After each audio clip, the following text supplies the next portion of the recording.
Eu também entrei pelo... Entraram aí, conseguiram achar? Eu não tentei, Não? Fechou? O Nesp, segunda fase.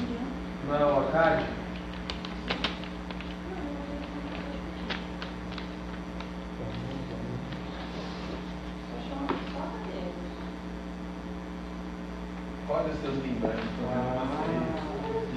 Fechou? Pessoal, boa noite.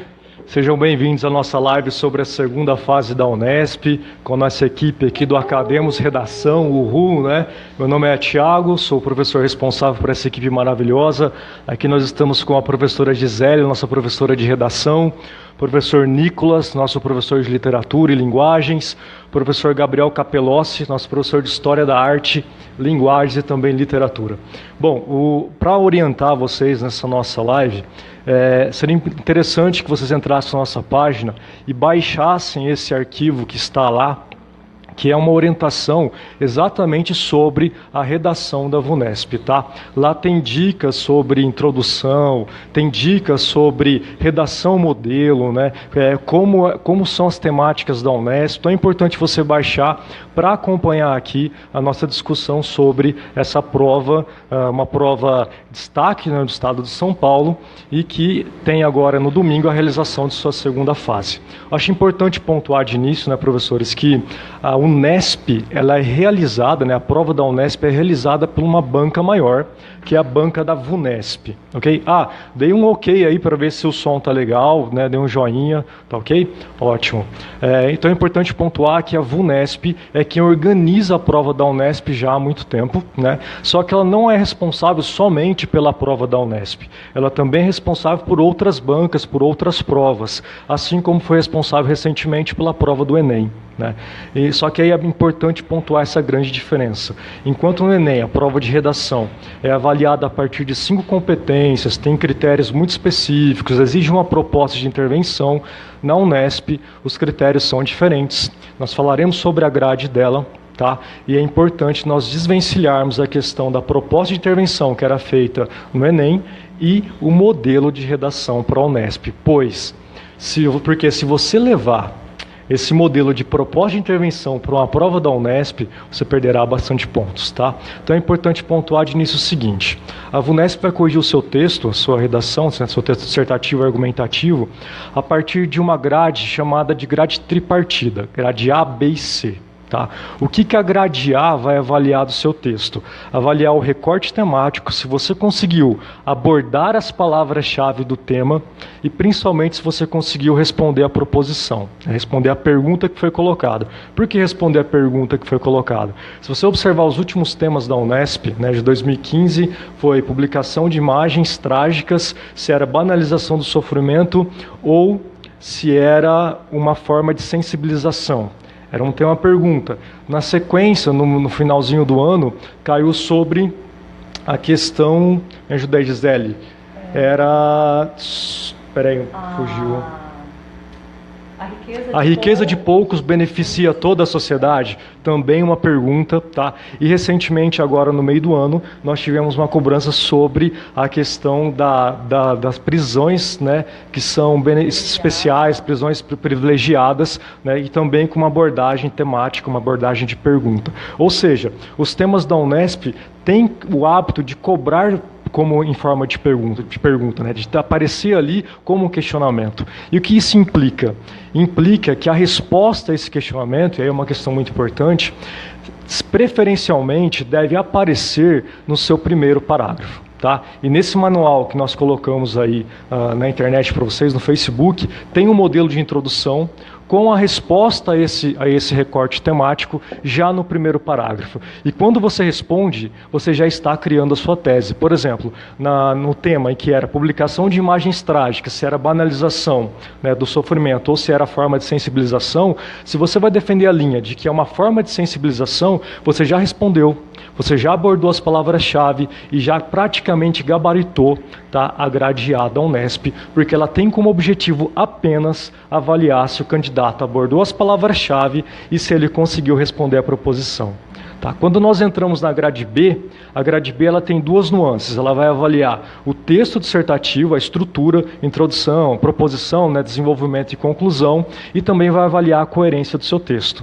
E quando a gente olha para a questão da estrutura do texto dissertativo na Unesp, há algo extremamente importante que a diferencia de uma banca como a FUVEST, por exemplo. Por quê? A Unesp ela tem um critério chamado equilíbrio das partes textuais. Ou seja, não dá para você escrever um texto sanfonado. Né, uma introdução com 10 linhas, um segundo parágrafo com 5 linhas, não dá certo, você será penalizado caso faça uma redação sanfonada. Então é importante manter ali um equilíbrio. Então eu tenho que escrever com 5 linhas cada parágrafo, não é essa a questão, mas deve ter um equilíbrio de 5, 6 a 7 linhas cada parágrafo, para que o seu texto não fique desorganizado. Tá? Eu vou pedir para a Gisele falar um pouquinho sobre a grade B, sobre a parte da coerência da grade B, né? Principalmente pontuando o que é lacuna argumentativa para a Unesp, ok?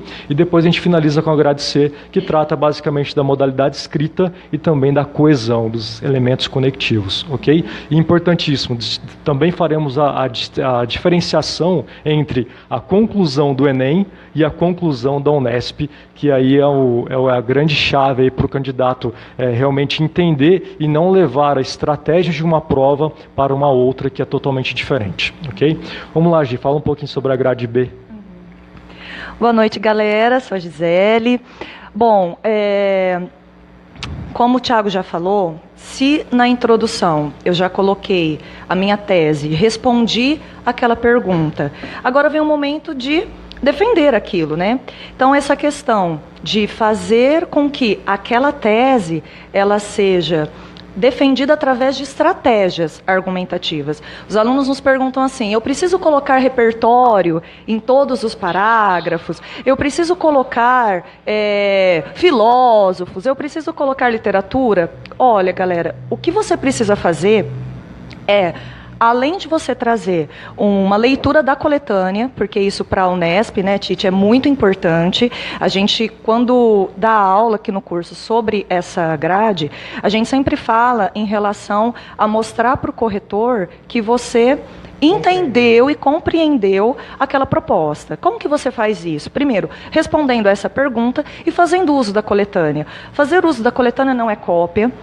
Fazer uso da coletânea é você mencionar algo que está ali, que a banca já selecionou para você, e que você pode fazer uma análise em cima disso, e além disso, trazer sim o seu repertório através de alguma área do conhecimento.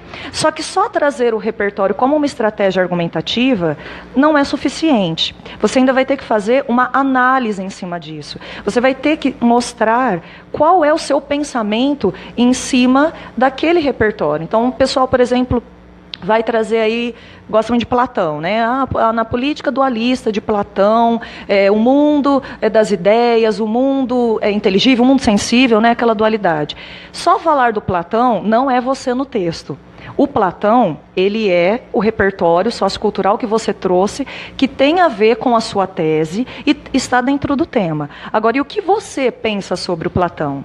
O que você analisa sobre essa teoria? E aí que a gente vai começar a falar da sua crítica, da sua autoria, dessas linhas que vão estar distribuídas ao longo do parágrafo, em que a sua voz vai estar no texto. A gente sempre olha a estrutura do texto dissertativo e essa questão do equilíbrio entre as partes, a gente vai analisar em que momento o candidato entrou no texto. E se ele deixou uma linha para comentar, ainda é muito pouco. Então, essa questão da grade B, ela vai ser um pouco prejudicada. Porque a pessoa empolga ao falar de uma descrição da literatura ou de uma teoria de um filósofo e esquece que a banca quer ver a voz dela no texto. Há um sujeito atrás dessa redação. Há uma voz ali. E essa voz, ela é manifestada através de uma estrutura. E qual é essa estrutura? A distribuição de linhas que você faz através da sua análise.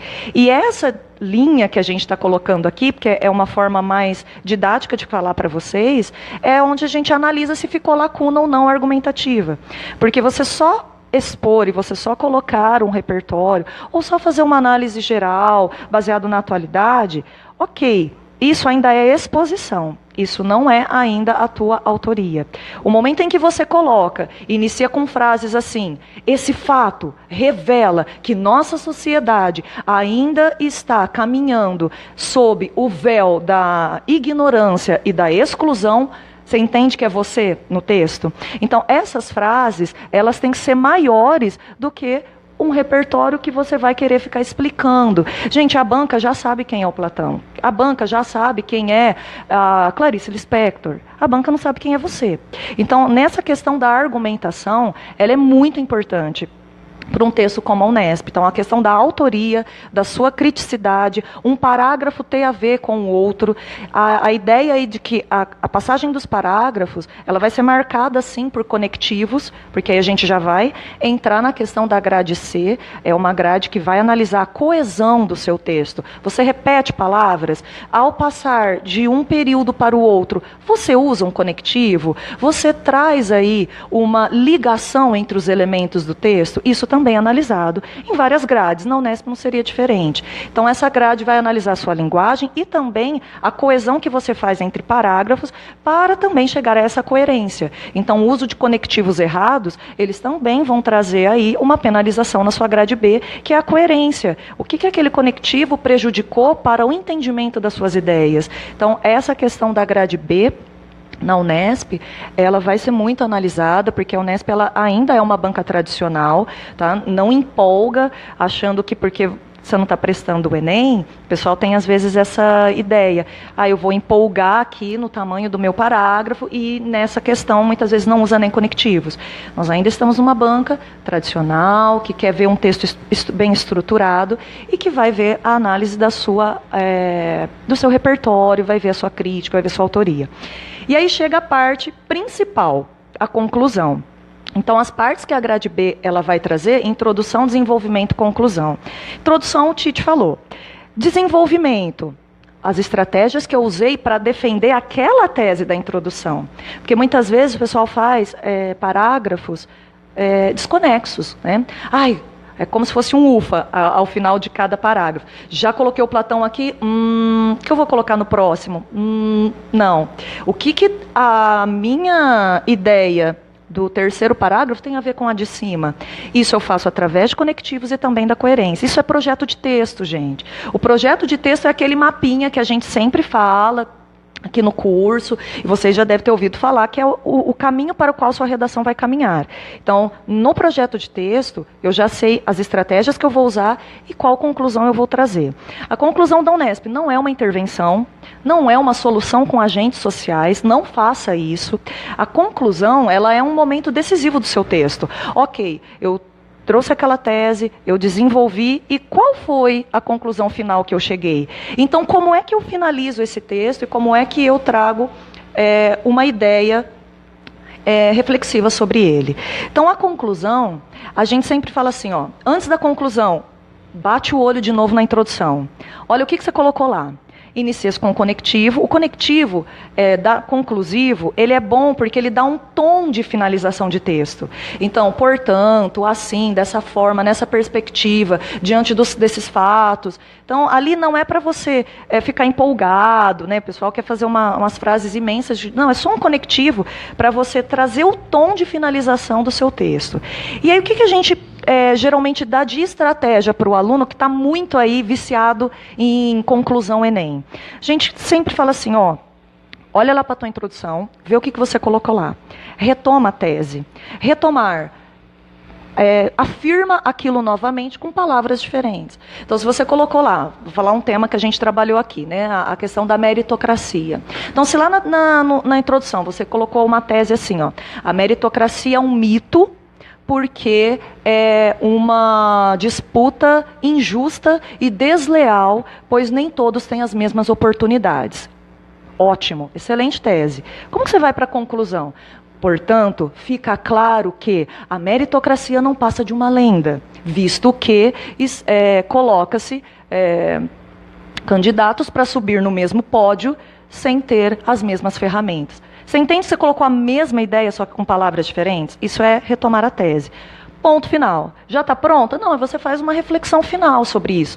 Essa reflexão final é uma última frase da sua conclusão. Pode ser uma frase em relação a uma reflexão positiva sobre o tema, uma ideia assim até de esperança, de perspectiva de futuro. Mas cuidado, não é que você vai resolver o problema. Porque às vezes o pessoal empolga e coloca frases muito simplistas de que, então vai ser tudo resolvido, vai dar tudo certo, né? Arco-íris no final do texto. Não é isso.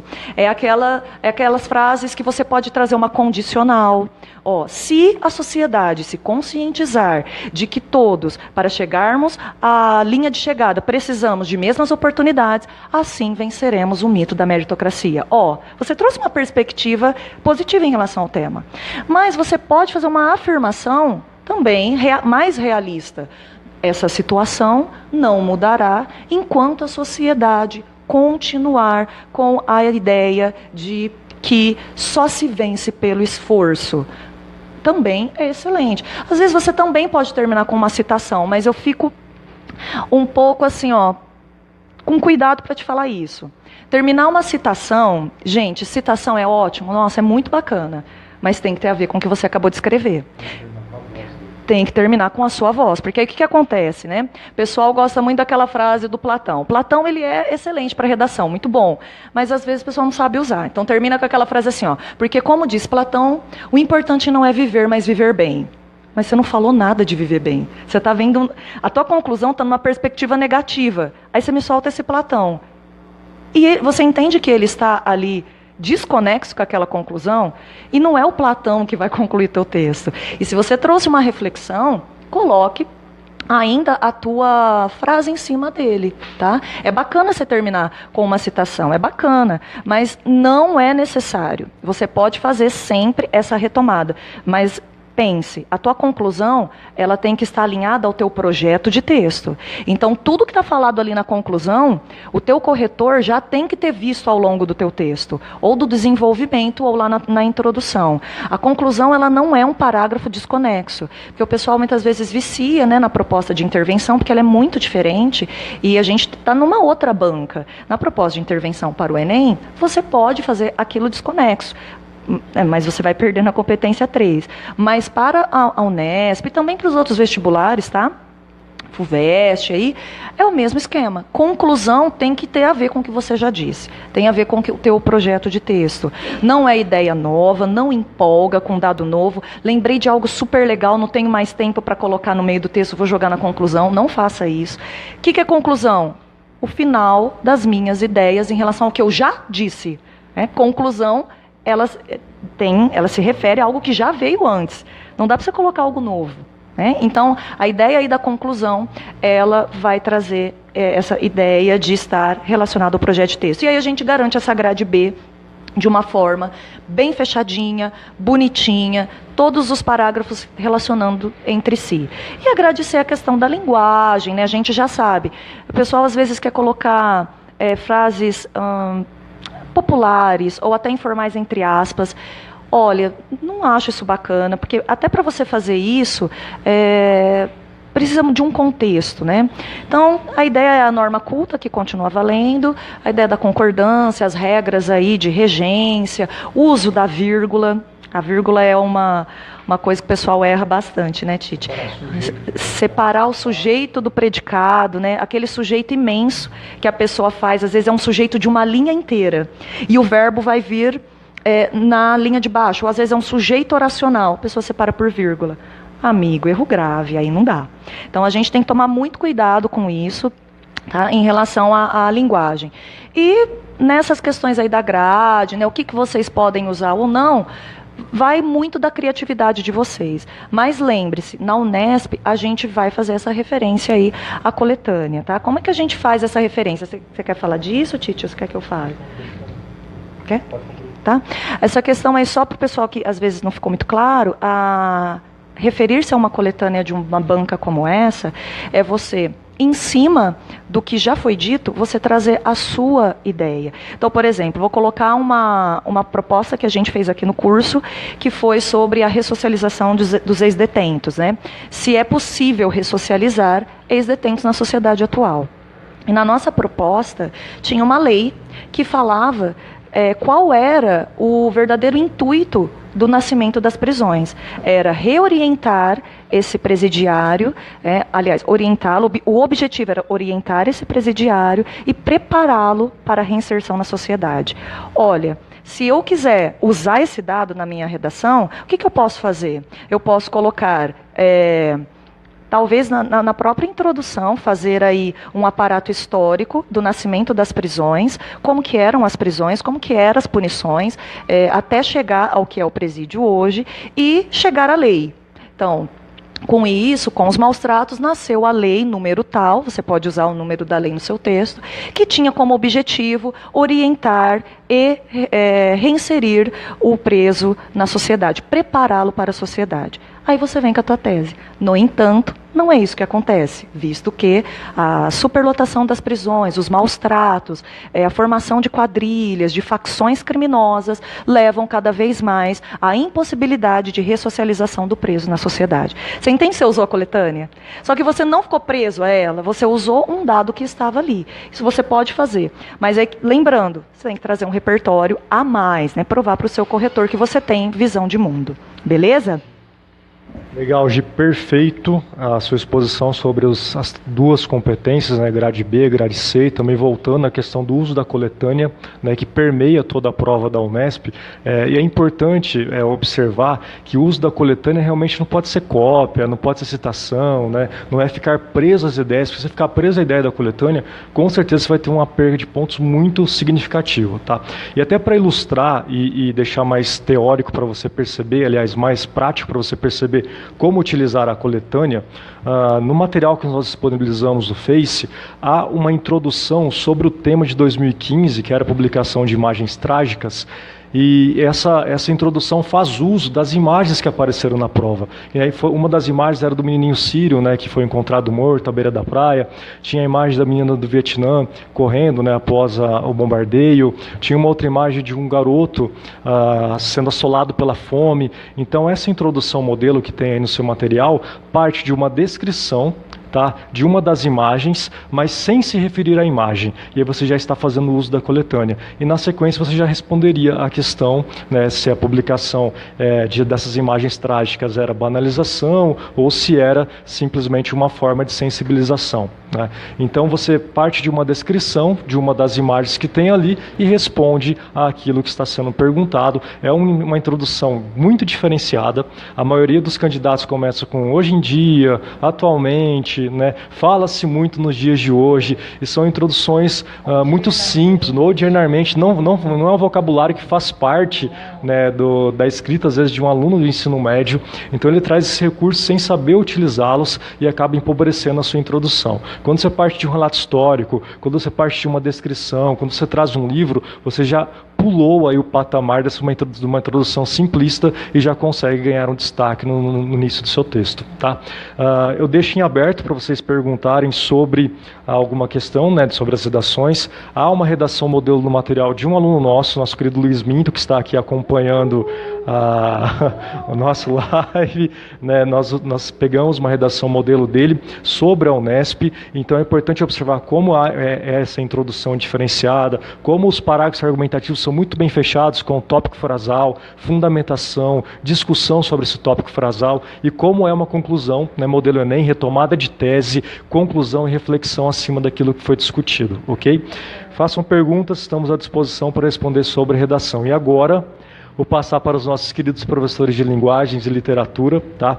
Para que vocês falem um pouquinho, meninos, sobre, principalmente vou começar com você, Nicolas, sobre a questão da literatura, como ela é abordada na prova da Unesp, né? A gente sabe que na prova da FUVEST e da Unicamp, essas provas exigem uma lista de livros obrigatória.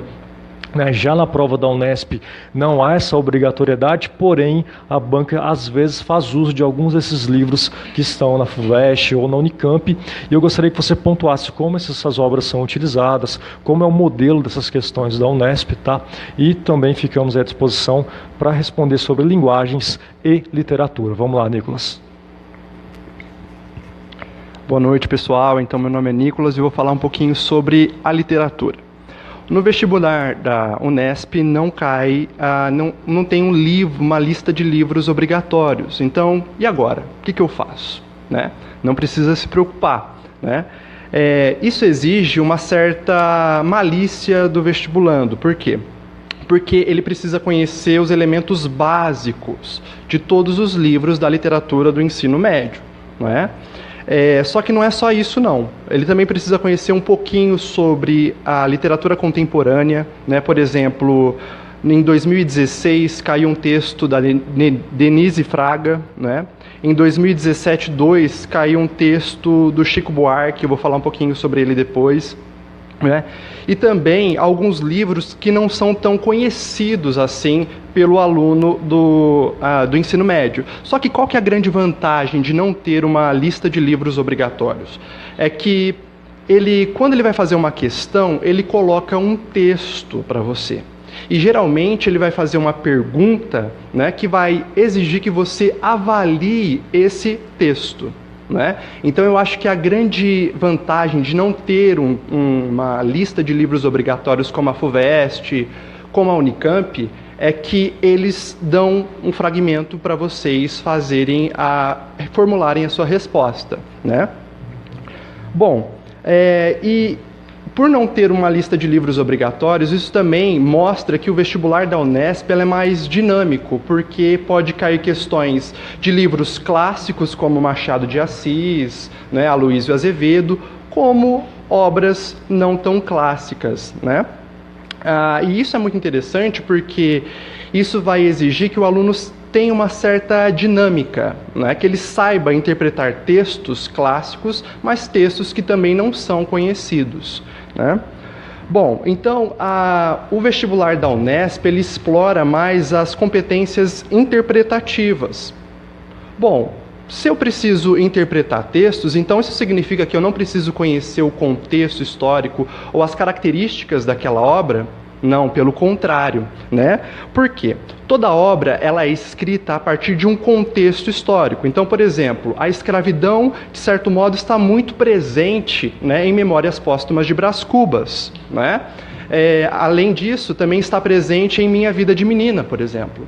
Então, está dialogando diretamente com este contexto histórico. Esse contexto histórico que possibilitou, né, que essas obras, de certo modo, fossem escritas. E também vai dialogar com essas características dessas obras que foram construídas. Então, uma coisa muito interessante na Unesp é que a questão da estética é muito importante, a relação entre a forma e o conteúdo. Né? Ela está muito presente. Né? Eu sempre dou uma dica para os meus alunos, que é o seguinte: leiam o enunciado com muita calma e grifem, circulem a palavra-chave. Né? Porque essa palavra-chave ela é extremamente importante e ela precisa estar no seu texto. É ela que vai dar um direcionamento da sua resposta. Lembrando que a sua resposta precisa ter início, meio e fim. E se você sabe sobre o contexto histórico, se você sabe sobre as características dessa obra, isso vai te ajudar muito na formulação da sua resposta. Né? Então, né, é sempre importante circular as palavras-chave, porque é a palavra-chave que vai dar o direcionamento da sua resposta. Né? Bom, uma tendência do vestibular da Unesp colocar um texto e fazer 2, 3 questões a partir desse texto. E aí tem questões de gramática, questões de interpretação de texto, questões de literatura específico. Né? Então isso eu percebi é uma tendência do vestibular da Unesp. Além disso, como o Thiago falou, né, há uma tendência, né, de cair algumas obras que estão presentes na FUVEST, na Unicamp. Né? Então, por exemplo, na prova do meio do ano, né, deste ano, caiu um poema de Claro Enigma, que é um livro do Carlos Drummond de Andrade, que entrou esse ano na FUVEST. Bom, também caiu um texto né, do Chico Buarque, que não está presente em nenhuma lista, mas o Chico Buarque sempre está muito presente no Enem, por exemplo. E caiu a música Deus Lhe Pague. Né? E uma das perguntas, é muito interessante isso, né, que perguntava qual é a ironia presente no título, Deus Lhe Pague. Né? E aí você tinha que formular uma resposta que relacionasse a ironia do texto com o contexto histórico, né? Ou seja, o contexto da ditadura militar. Olha só, então você precisa saber sobre o contexto histórico, sobre as características dessa obra. Né? Além disso, uma outra questão bastante interessante sobre essa música do Chico Buarque, eles pediram para transcrever um verso com um eufemismo, né? Aquela figura de linguagem que atenua, né? Ou seja, aí nós temos as figuras de linguagem presentes, né? Então é muito importante não só saber o contexto histórico, mas também como essa obra foi concebida, como ela foi criada, né? Bom, ainda no vestibular de 2017, do meio do ano, caiu um texto sobre José de Alencar. Olha só, mais uma vez a FUVEST presente na lista de livros aí da Unesp, né? E a pergunta era uma pergunta muito básica, pedia, né, como era feita a caracterização da personagem principal, a Iracema, né? Então você precisava falar que ela era uma paradigma da heroína romântica, que ela foi criada a partir dos elementos da natureza, que ela é idealizada. Não é? Então, veja só mais uma vez, né, uma obra da FUVEST aparecendo na Unesp. Nesse mesmo ano, outro livro da FUVEST esteve presente, né? O livro O Cortiço, de Aloysio Azevedo. E aí, olha só que interessante. Eles fizeram uma pergunta, eles colocaram lá um texto, né, em que descrevia a Rita Baiana, e aí pedia para que fizesse uma comparação entre Iracema e Rita Baiana. E qual que é a curiosidade nisso? A curiosidade é que essa questão já apareceu de uma maneira muito próxima, né, na Unicamp, né? Então, é interessante ver como a Unesp dialoga com os outros vestibulares. Ela não tem lista de livros obrigatórios, mas ela sempre está resgatando esses livros, né? E outra pergunta que ele fez sobre o Cortiço é que perguntava a principal característica naturalista em Rita Baiana, na descrição de Rita Baiana. Então você poderia falar, por exemplo, que ali há uma presença forte do determinismo, que é algo básico do Cortiço. E aí por que isso está presente? Porque ela é extremamente sensual, né? O Cortiço, de certo modo, determina essa personagem, né? E ela é extremamente instintiva, algo muito presente no naturalismo, né? Então, olha só, tudo isso a gente já trabalhou no nosso curso de literatura, né? Em 2017, na prova do começo do ano, caiu uma questão de Camões. Camões nada mais é do que um livro obrigatório da Unicamp, né? Também caiu a Clarice Lispector, né, com A Hora da Estrela. A Hora da Estrela não cai na Unicamp, mas cai um conto que é Amor. Né? Então veja como a Unesp sempre está de olho no que os outros vestibulares estão pedindo. Né? Eu acho que isso é muito interessante porque ele pode te dar um direcionamento de estudo. Né? Então veja só, professor, eu não tenho lista de livros obrigatórios, o que eu vou estudar? Não tem como estudar tudo. Né? Você pode começar retomando esses livros que são leituras obrigatórias de outros vestibulares. Né? Por exemplo, Minha Vida de Menina, né, que entrou agora na FUVEST, As Cidades e as Serras, do ESSA, que está saindo agora, então pode ser que ele apareça. Né? Na prova de múltipla escolha, né, da primeira fase, caiu o Padre Antônio Vieira, né, que é a leitura obrigatória da Unicamp. Então veja como ela está sempre atenta a todos os livros que caem em outros vestibulares. Né? Bom, pessoal, com essas dicas eu acho que, né, eu posso ter contribuído. Amei. Pode passar para o Gabriel contar sobre a história da arte. Boa noite, pessoal. Boa noite, Thiago, Gi, Nicolas. Bom, eu vim aqui para falar um pouquinho sobre história da arte, que, infelizmente, na segunda fase da Unesp, historicamente, ela não tem o perfil de cobrar incisivamente os aspectos historiográficos da arte, né? Pensando um pouquinho no que o Nicolas disse, nessa dinamicidade da prova, né, que exige de vocês, alunos, de quem for prestar a prova, um conhecimento, um repertório cultural grande para compor as suas respostas dissertativas, inclusive para serem utilizadas durante a redação. É interessante a gente pensar que a prova da Unesp, nas duas últimas provas da segunda fase, houve a presença de tirinhas, HQs, né? E fugindo um pouquinho do senso comum, é interessante a gente lembrar que a arte não se limita única e exclusivamente às artes plásticas de um quadro, né, ou de uma escultura. HQs também são considerados artes. A música do Chico Buarque também é considerada arte, né?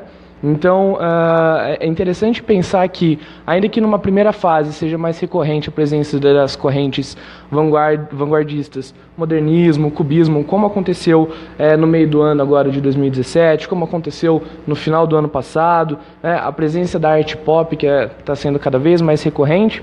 Numa segunda fase, isso não tem um perfil de acontecer na prova, mas é necessário que vocês entendam que vocês vão cruzar com diferentes tipos de arte durante a prova, né? A literatura por si só é considerada a arte verbal, né? E para isso, né, quando vocês se confrontarem com esses tipos diferentes de arte, é necessário que vocês tenham em mente conceitos próprios, né, da língua portuguesa para compor de maneira mais efetiva as respostas de vocês. Por exemplo, conceitos de figuras de linguagem, de conotação e denotação, sentido literal, né?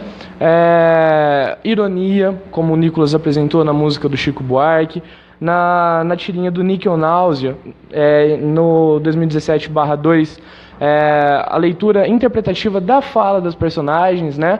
Levando em consideração também como eles são representados nessa tirinha, porque, mais uma vez ressaltando, HQs são artes, e algumas pessoas, né, viram memes por aí. Eu não vejo humor na tirinha da Mafalda, eu não vejo humor no Calvin, porque, na verdade, eles só estão ali para fazer a gente se dar mal. Eu acho que a gente pensar um pouquinho nisso e olhar com outros olhos para aquela tirinha. Ela não está ali só para te fazer ir mal numa prova, né? Pelo contrário, ela está ali para testar o conhecimento de vocês, que vocês têm e que vocês são capazes de resolver de maneira positiva e garantir a vaga numa das melhores universidades desse mundo, né? Muito bem, Gabriel. Obrigado, meninos, pela exposição em linguagens, literatura, história da arte.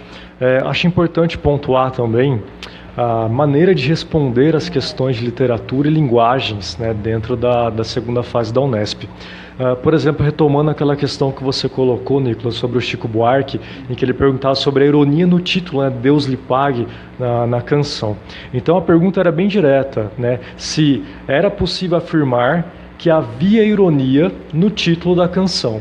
Muita gente começa com um sim, simplesmente no meio da resposta, né? Isso é uma quebra da estrutura mesmo de uma resposta argumentativa, né? Então, como que eu devo responder a uma questão da Unesp segunda fase? É importantíssimo você parafrasear a pergunta. É possível dizer que há ironia, né, na letra do Chico Buarque? Retome esse comando, retome a pergunta e depois você explique, justifique, porque uma questão importante da Unesp é que ela sempre pede para você justificar aquilo que está sendo perguntado. E é importante você justificar com elementos do texto. Então você olha para o texto, faça recortes, traga esses elementos. Muitas vezes ela pede para você trazer versos da canção, versos do Camões, para justificar aquilo que você respondeu. Então, mesmo que não pedir, traga elementos textuais para justificar a sua resposta e inicie a resposta parafraseando a pergunta. É uma forma de você estruturar a sua pergunta e não começar de forma seca, com um sim ou um não, o que poderia gerar um estranhamento e até mesmo perda de pontos na sua prova. Ok? Meninos, eu passo a vez agora para o pessoal de Humanas. Agradeço demais a presença de vocês, muito obrigado. Tá? Valeu, Gisele, Nicolas e Gabriel Capelossi. Muito obrigado pela participação. Agora eu chamo o professor Orlando e o professor Du Costa, os professores de Humanas aqui do curso. Claro, Gi, pode pegar a sua aguinha, não tem problema não. Pode trazer aqui. Bom, boa noite para vocês, boa noite meninos, boa noite Du, Landa, muito obrigado pela presença, pela participação.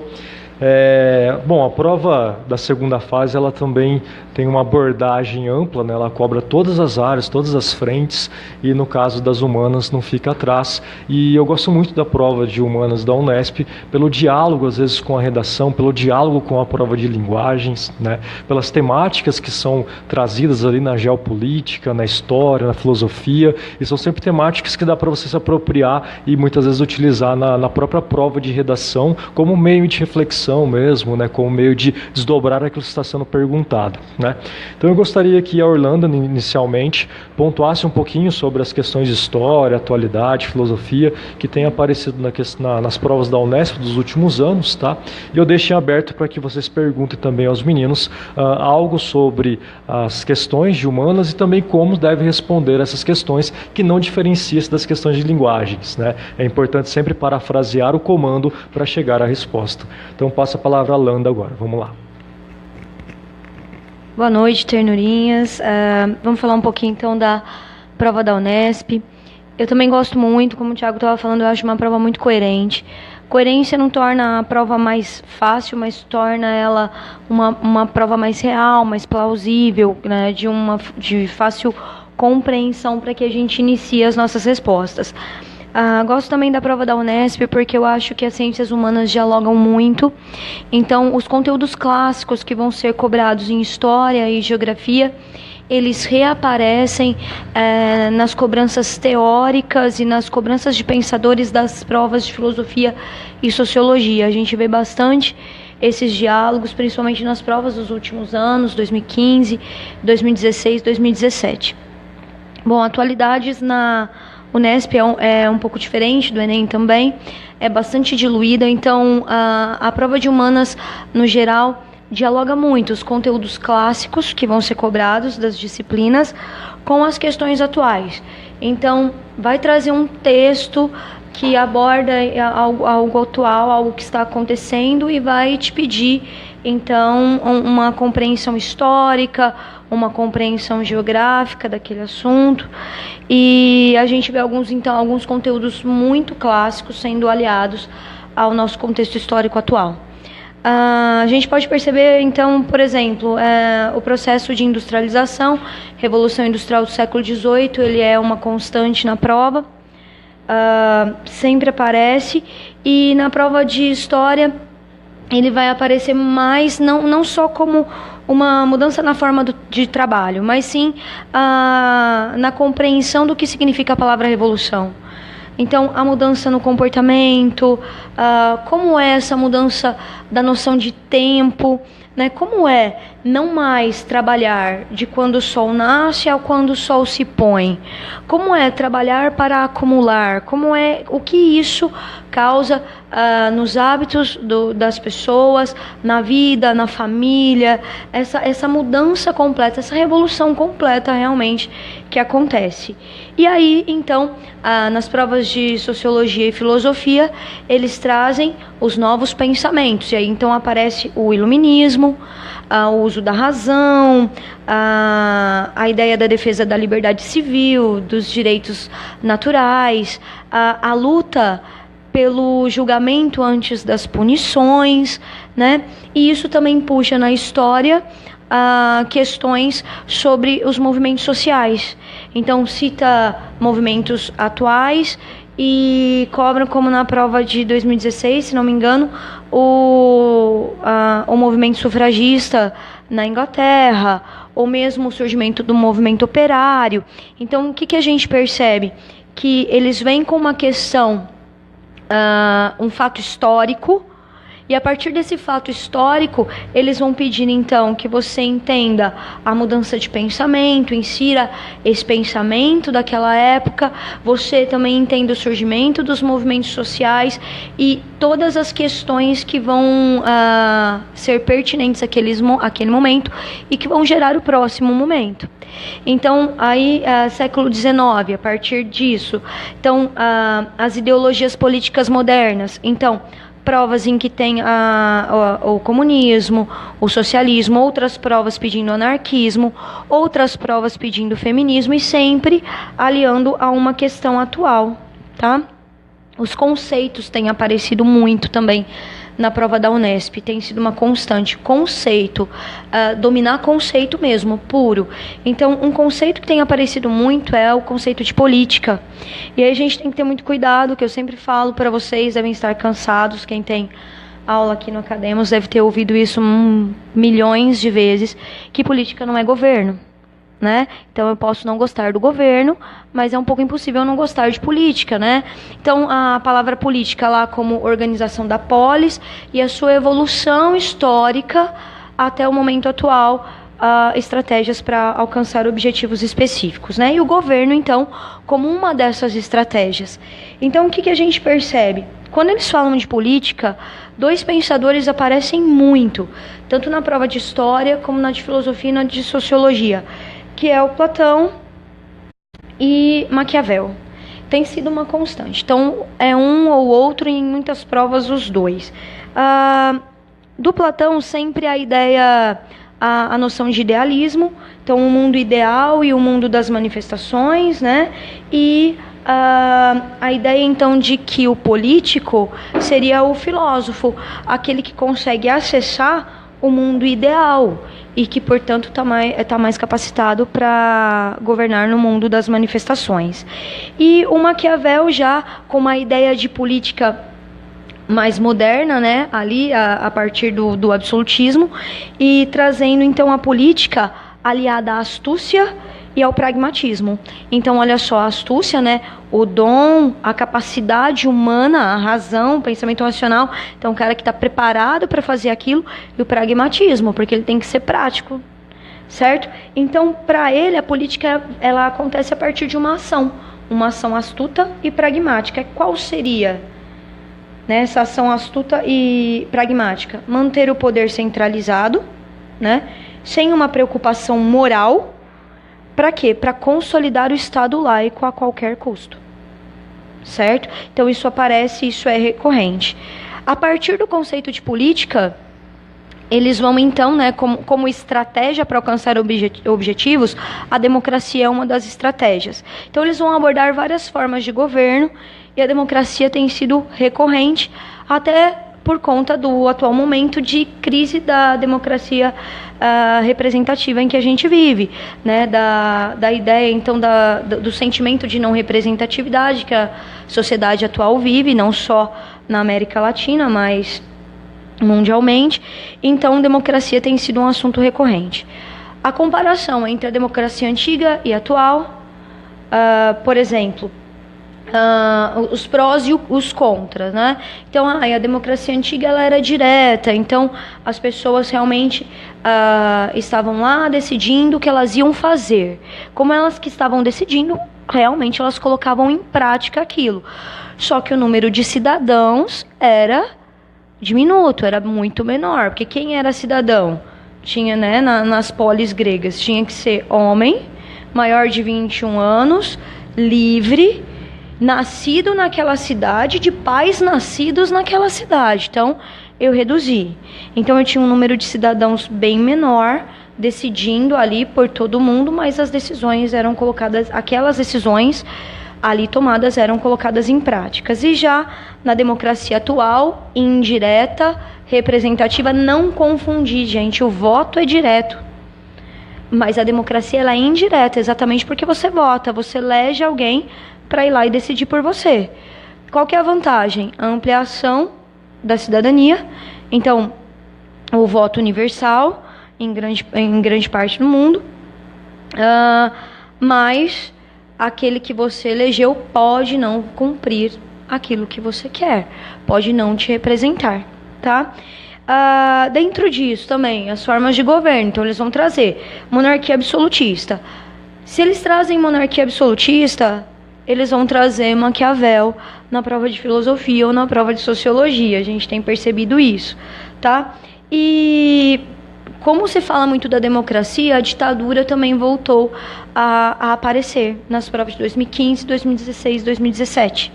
De que forma ela aparece? Eu gostei da forma que ela aparece porque a gente sempre pensa no viés da repressão política, né? Do cerceamento dos direitos políticos, do não votar e tudo, e a Unesp ela vai além, porque ela fala muito da pressão cultural, da censura, da produção da contracultura, de uma contra-hegemonia. Pede que você entenda isso, o que é uma cultura hegemônica, como é que eu imponho essa hegemonia e como é que eu vou fazer essa contracultura, como é que eu vou me contrapor a isso num momento, num contexto de ditadura. E aí ela pede muito, então, a música de protesto a partir das metáforas, e aí a mesma coisa que o Nicolas colocou e que o Gabriel colocou, vão vir as tirinhas, as charges e a interpretação sobre isso, essas metáforas, qual a metáfora que aparece. Questões bastante novas que pediram também o cinema novo, que traz o quê? Uma vertente do cinema que traz pra gente a problemática social.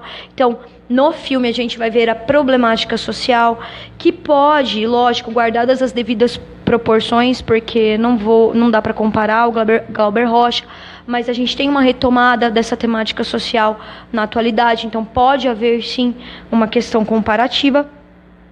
O teatro de arena, a catarse, né, o chocar o público com a realidade, e também, a partir de 1968 e o AI-5, a luta armada. Então, essa opção pela luta armada também tem caído bastante.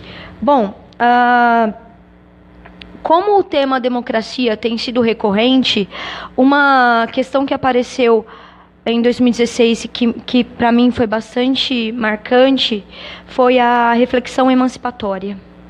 Né? Então, o pensamento, a conscientização como algo libertador, que vem da filosofia, mas a Unesp também fez uma ligação bastante atual com essa questão. O que é a reflexão emancipatória? É você reconhecer as ideologias, tá? Não absorver simplesmente a ideologia como ela vem.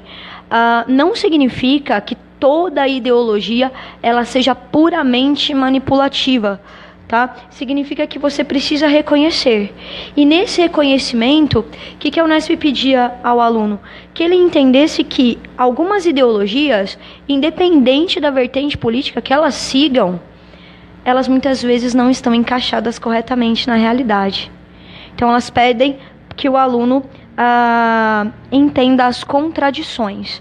Eu acho esse tema muito legal porque ele casa com a pós-verdade, que é a tomada de decisões políticas a partir dos valores e das questões passionais, daquilo que faz sentido para você e não do que faria sentido para a maioria das pessoas que vivem no seu país ou no mundo, e que tem a ver com as fake news, né, que foi tão trabalhado este ano. Então eu acho que assim, 2016 a gente bateu bastante na pós-verdade e 2017 as fake news como geradoras dessa pós-verdade, e casa com a reflexão emancipatória que cai sempre, que foi recorrente aí no 2016, 2017 na prova de filosofia. O estudo da África tem sido recorrente, ele aparece, e aí a Unesp realmente também tem uma abordagem bastante distinta, que é fazer com que o aluno entenda que nós não estamos estudando a África porque no Brasil tem muito afrodescendente. Nós estamos estudando a África porque a humanidade surgiu na África. Então ele vai cobrar isso, esse surgimento, vai cobrar o colonialismo e a ressignificação do trabalho escravo, vai pedir então que o aluno entenda que a escravidão que acontecia na África não é a mesma escravidão que os europeus vão praticar com os africanos, com que os portugueses vão iniciar ali na África. Vai pedir o entendimento dessa diferença, o que é uma escravidão de um inimigo de guerra e o que é uma escravidão porque eu considero aquele povo inferior e simplesmente coisifico esse inferior, tá? Vai ligar isso também ao processo de neocolonialismo que vem no século XIX, vai conectar isso ao apartheid, Aparecem também questões que pedem essa conexão, abordando o segregacionismo nos Estados Unidos, e aí a gente tem que tomar cuidado, porque há uma movimentação segregacionista novamente acontecendo, então isso pode ser um mote também da Unesp. Os Panteras Negras como um grupo de luta armada, Martin Luther King como uma luta mais pacifista, como que isso se encaixa hoje, como que essa passeata, essas organizações que aconteceram nos Estados Unidos, então, se enquadram, tá, nisso tudo. E no Brasil, a questão sempre cai aliada à abolição, mas assim, a abolição foi algo dado, né? Então a gente vê muitas charges, muitos textos que questionam essa abolição como algo dado. Nossa, que bondosa, né?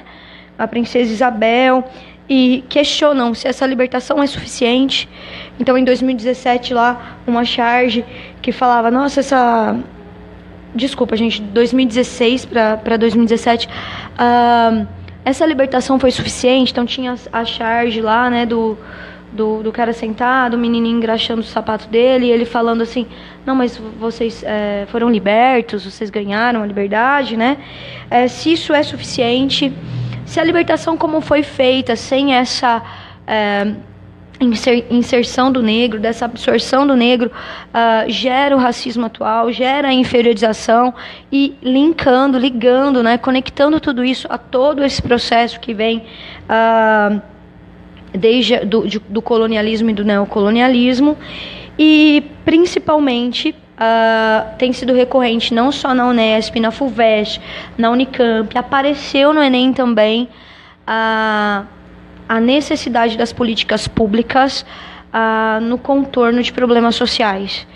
E aí vem a necessidade de novo de um conceito, eu entender o que é uma política pública, entender que política pública não é assistencialismo, política pública é necessário e é obrigação, é dever do Estado, toda política pública é uma redistribuição de renda, visto que é o quê? É o retorno do seu imposto, né, para que a sociedade funcione.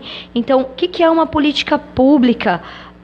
Não é algo gratuito, a população paga por aquilo, a população faz algo por aquilo, e sim, a política pública, ela tem que resolver esses problemas, e se o racismo está acontecendo, eu necessito de uma política pública para isso.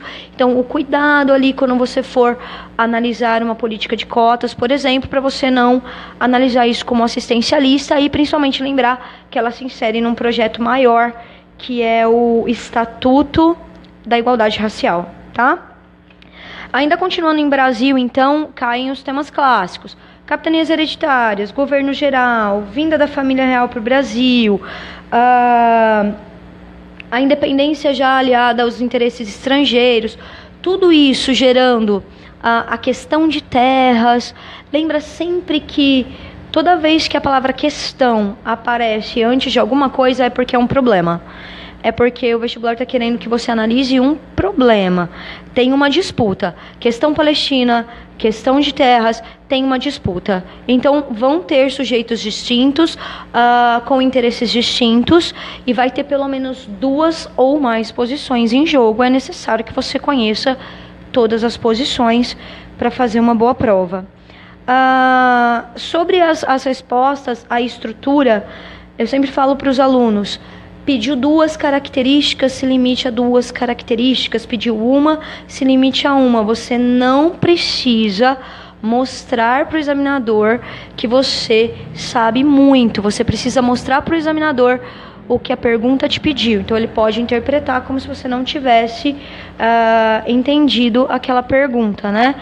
Começo, meio e fim, retomar a ideia principal daquela questão para iniciar a sua resposta. Tá certo? Du? Obrigado, Landa, pela exposição muito reflexiva, uma abordagem bem ampla, bem geral sobre a prova de humanas. Acho que contribuiu bastante para quem está nos assistindo. Passar para o Du agora pontuar as questões de geografia, certo, Du? Vamos lá. Boa noite Laranja, boa noite Landa, boa noite a você que está assistindo a gente. A prova da Unesp, vocês vão deparar com ela com 4 questões de geografia, né? e ela tem sempre promovido uma divisão entre a geografia, que é considerada a geografia física, e a geografia humana.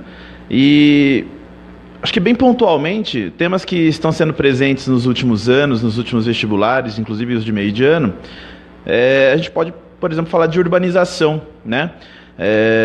O processo de urbanização no Brasil, intensificado através da chegada da indústria, o processo de industrialização, aliás, são dois temas bastante pertinentes e próximos, juntamente com a questão da população.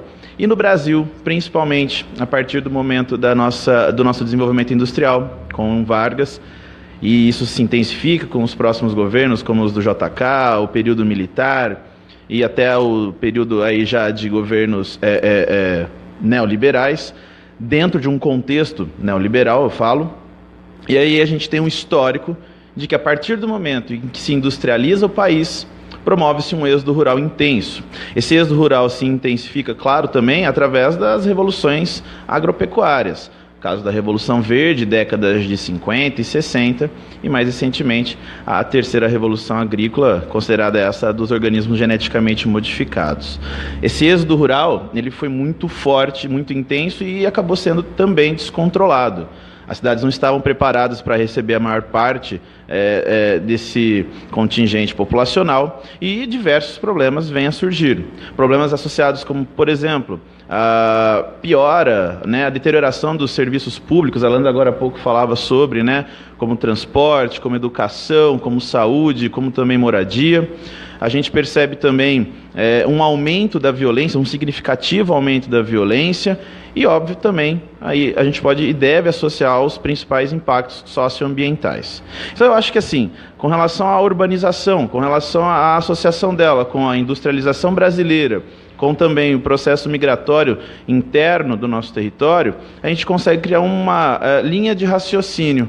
A partir do Vargas, uma rápida urbanização. Essa urbanização ela tem um ápice a partir ali dos anos 50, 60 e 70, o Brasil se estabiliza, né, a partir da década de 80, e isso tem também a estabilidade do crescimento populacional, que nos últimos anos a gente vem falando bastante sobre o bônus demográfico que o Brasil vive, né, essa fase final de bônus demográfico, um momento em que a população economicamente ativa é a maior, o que por si seria, dentro de uma organização, um momento em que o país mais arrecadaria impostos, isso se houvesse a geração de empregos suficientes, mas isso a gente tem que associar, enquanto a urbanização ocorreu de forma desregrada, sem planejamento na maior parte das cidades brasileiras, e também os impactos socioambientais se intensificaram, eu queria fazer uma deixa aqui também com relação a algo que os nossos alunos têm ouvido bastante, que é o processo de gentrificação. Vou reafirmar, a gente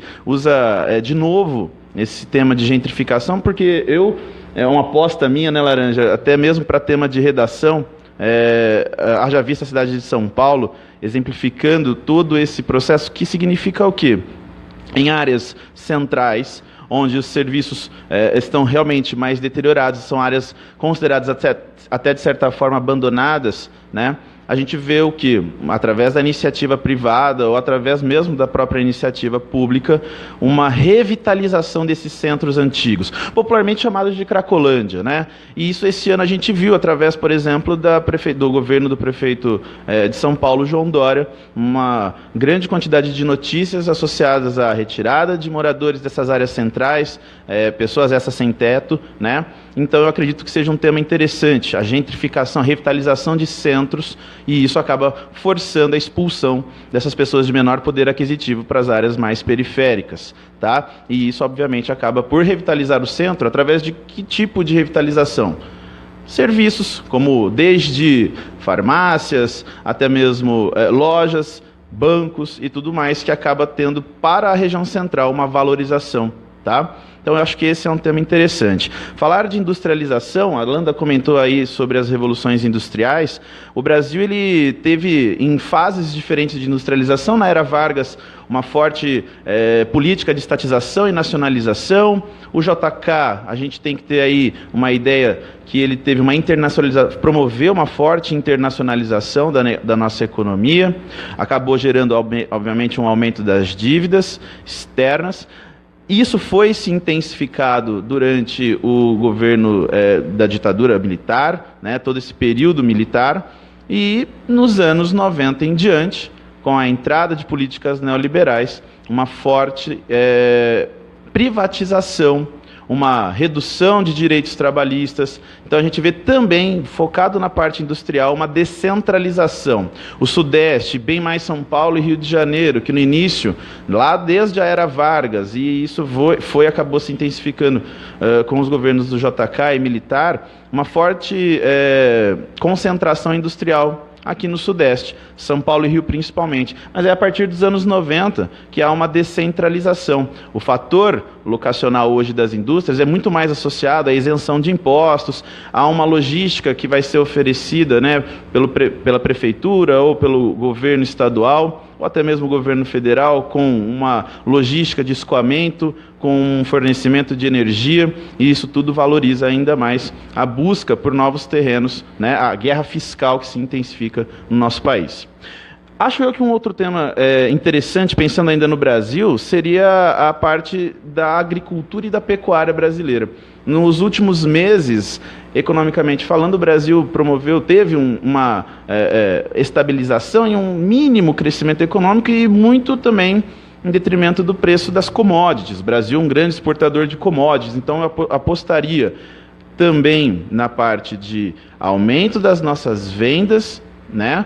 Apesar dos escândalos recentes, sobretudo na parte da carne bovina, mas houve sim um maior avanço do crescimento da venda de produtos agropecuários, e é lógico que a gente também tem que associar aos diferentes problemas da nossa estrutura fundiária. A estrutura fundiária é essa, extremamente desigual, e esse ano também vários conflitos no campo acabou gerando mortes, né? E eu acredito que seja um tema relevante. A Unesp gosta também de cobrar também questões de geografia física. Então, dentro dos diferentes domínios morfoclimáticos, do Aziz Absaber, sempre há uma aposta associar a problemas envolvendo a expansão urbana ou até mesmo a expansão da fronteira agropecuária na região do Mapitoba, Maranhão, Piauí, Tocantins e Bahia, o crescimento da soja em área de cerrado. Então, pensar em problemas como o da Caatinga, aumento da desertificação, ou na região dos Pampas, o problema da arenização. Eu acho que esses temas são bastante relevantes, Laranja, e que a possibilidade deles estarem presentes, ela é bem significativa. Dentro de aquilo que também tem focado bastante, as fontes de energia. Né, pensar nas fontes de energia, as alternativas do Brasil, um investimento ano a ano maior, tanto na solar quanto na eólica, e obviamente a nossa ainda espera por uma exploração mais significativa do pré-sal, do petróleo proveniente da área de pré-sal. Então eu acho assim, temos aqui alguns pontos interessantes, desde geografia urbana, associar com população, associar com industrialização, a parte de fontes de energia, a questão da atividade agropecuária. Eu só fecharia, porque é uma sempre presente tema na Unesp, a parte de globalização e, obviamente, de comércio mundial. Nessa parte de globalização, eu daria um destaque, quem sabe aqui a gente consegue uma resposta, né, de uma pergunta, que é os 60 anos da formação da União Europeia. Na verdade, em 1957, a gente tem a formação da Comunidade Econômica Europeia, ali então o embrião de tudo que hoje é a União Europeia, ainda mais nos últimos anos agitada a União Europeia, desde o Brexit até mesmo as questões que ainda não terminaram de refugiados. Ok? Eu desejo a vocês uma ótima prova, confiantes, vocês tiveram tudo aí à disposição ao longo desse ano. Estamos juntos em pensamento e em coração. Um grande beijo e boa prova. Muito obrigado, Du, muito obrigado, Landa, pela exposição sobre a prova de humanas. Acho que foi bem incisivo e bem completo aí que vocês colocaram, tá?